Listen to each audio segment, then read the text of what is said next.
फिर दिल में उनका ख्याल आया है। आज फिर दिल में उनका ख्याल आया है। फिर से वही दर्द वही हाल आया है। फिर से वही दर्द वही हाल आया है। आज फिर दिल में उनका ख्याल आया है।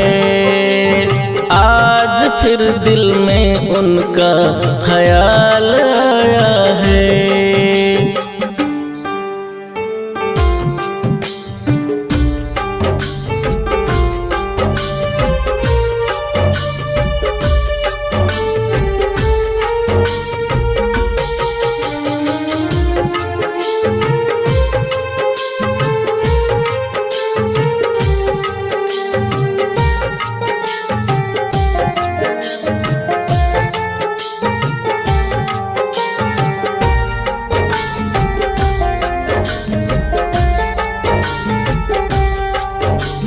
वो गए तो आँखों से नजारे रूठ गए। हाल हुआ ऐसा मेरा हम खुद में टूट गए।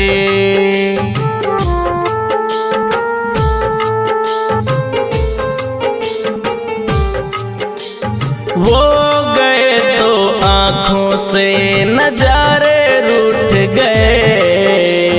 हाल हुआ ऐसा मेरा हम खुद में टूट गए।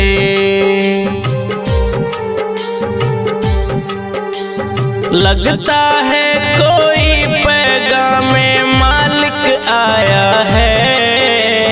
लगता है कोई पैगाम मालिक आया है। आज फिर दिल में उनका ख्याल आया है। आज फिर दिल में उनका ख्याल आया है।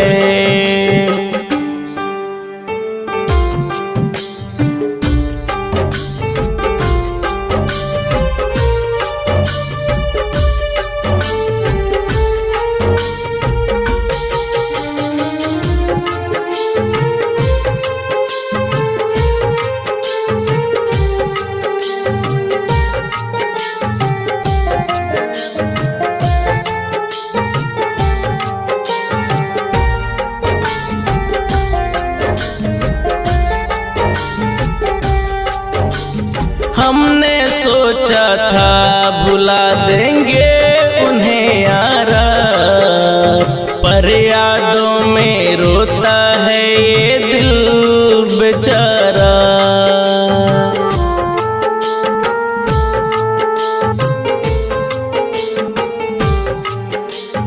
हमने सोचा था भुला देंगे उन्हें यारा, पर यादों में रोता है ये दिल बेचारा।